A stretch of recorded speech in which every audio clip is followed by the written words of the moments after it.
Thank you, Mr. Chairman, and thank you, Mr. Secretary, for joining us today. As others have, I want to touch very briefly on the coronavirus, picking up on something you said earlier. When asked about the test kits, you said, quote, they should be available very quickly. My question is, what specifically does that mean? Are we talking about today, tomorrow, next week, this month, next month?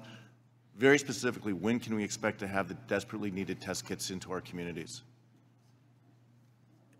Let me just say, I don't have any more information on this than what's been publicly said by the professionals. In the meetings with the task force, are you talking any time frame beyond soon? Soon could be this year, next year? Again, I can assure you this is the utmost importance, so everybody recognizes this, okay?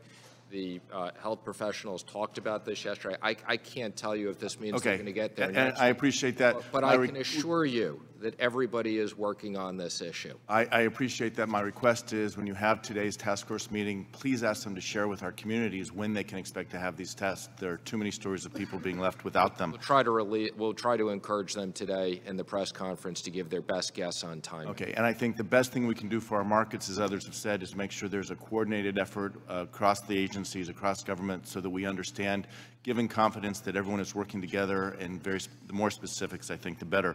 Let me switch now to the IRS and funding within the IRS. Specifically, the responsibility of the IRS to ensure that our tax code is fully and fairly enforced. Doing so requires the sufficient number of people, the training, the tools to help them do their job. It requires resources.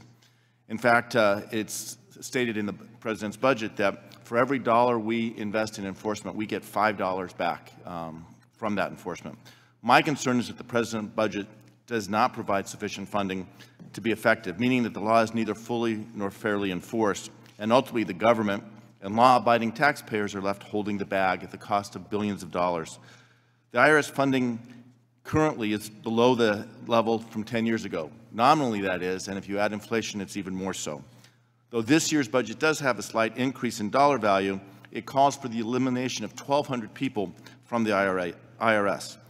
The National Taxpayer Advocate in the 2020 Purple Book wrote, quote, largely as a result of these budget reductions, the IRS is neither providing top-quality service nor enforcing the law with fairness to all.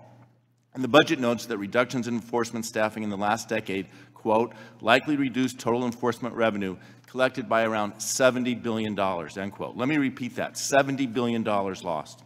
The thing is, we know that it is a good investment.